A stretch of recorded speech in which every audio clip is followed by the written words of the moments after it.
వద్ద 1,20,00,000 ఖర్చుతో జరుగుతున్న సీసీ రోడ్డు పనులను మంత్రి నారాయణ పరిశీలించారు. ఆత్మకూరు బస్టాండ్ వద్ద 28 లక్షల అంచనాతో నిర్మిస్తున్న సీసీ రోడ్డు పనులకు భూమి పూజ చేశారు. జేమ్స్ గార్డెన్ లో ఎన్టీఆర్ సుజల శ్రవంతి వాటర్ ప్లాంట్ ను మంత్రి నారాయణ ప్రారంభించారు. వెంకటేశ్వరపురం గాంధీ గిరిజన కాలనీల్లోని స్కూళ్లను పరిశీలించి సమస్యలు తెలుసుకున్నారు.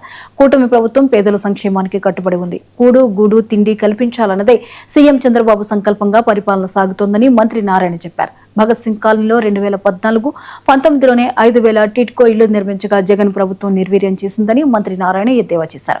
తిరిగి వాటిని చక్కదిద్ది టిట్కో ఇళ్ల ప్రాంతంలో అంతర్జాతీయ స్థాయి పాఠశాల నిర్మించబోతున్నామని, పేద పిల్లలకు అత్యున్నత విద్య అందించాలన్న లక్ష్యంతో పనిచేస్తున్నట్లు మంత్రి నారాయణ చెప్పారు. 45వ డివిజన్లో ఇది ఎంతో కాలం చిన్న పెండింగ్ రోడ్డు బస్టాండ్ దగ్గర, ఆర్టీసీ ఆత్మకూరు బస్టాండ్ దగ్గర పక్కన నేను లాస్ట్ టైం ఇక్కడికి వచ్చినప్పుడు ఇక్కడ ఉన్న వాళ్ళు యాక్చువల్గా ప్రజాప్రతినిధులు అడగటం జరిగింది. దాని మీద వెంటనే శాంక్షన్ చేశాము.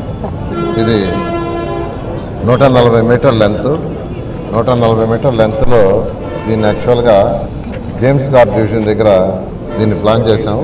ఈ రోడ్డు ఇవాళ దీనికి శంకుస్థాపన జరిగింది. మళ్ళా ఒక నెల లోపల దీన్ని మళ్ళీ ఇక్కడ ఇనాగ్రేషన్ చేయడం జరుగుతుంది.